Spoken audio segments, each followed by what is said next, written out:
वही बूंद केड़े में पड़ गई तो कपूर बन जाएगी।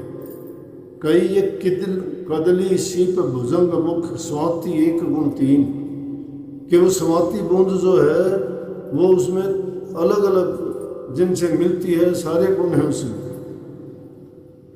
अगर वो सिप में गिरती है मोती बनती है, लेकिन अगर सरप के मुंह में गिर जाती है तो जहर ही बनेगी। तो अलग अलग चीजों में संग करने से बूंद एक थी, गुण एक था, लेकिन जैसे की संगति करी वो वैसा ही हो गया, उसी के अनुसार बन गई। सरप में जहर बनी, सिप में मोती बनी, केड़े में कपूर बनी, और अगर वो गंदी जगह में पड़ी तो गंदगी में ही शामिल होगी जाती।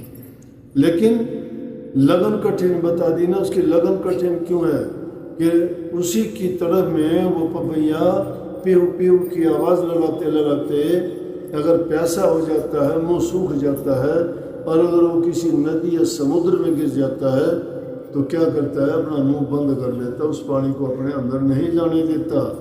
इसलिए कही है कि उसकी तरह से जो लगन लगाता है अपने गुरु को मान के, और उसकी लगन में इतना विश्वास, श्रद्धा, यकीन, दृढ़ होना चाहिए, संकल्प उसका पक्का होना चाहिए, तो इतनी जो मेहनत करता है वो लगन बड़ी कठिन है, आसान नहीं है।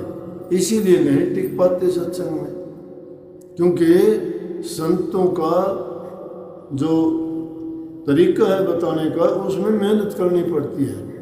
दुनियादारी के और चीज़ तो कितने भी कर लेंगे आप, कोई बता दिया कि दिया जला लेना, रोज़ाना जला दोगे, मंदिर में जाया ना, रोज़ाना जाओगे, कोई दिक्कत नहीं है। लेकिन वहाँ जाने वाले भी अगर अपनी बुरी आदत नहीं छोड़ते हैं तो मंदिर ने क्या फ़ायदा दिया। फिर तो ठीक है कि मंदिर में गए, परण करके आए, बुरी आदत थी उसको त्याग दिया, फिर तो फायदा है आपको। लेकिन मंदिर में जाते हो, घर आके शराब पी लेते हो, क्या किया आपने? किसी देवता की पूजा करते हो, घर में मांस और अंडे पकते हैं, कौन सी पूजा हुई है?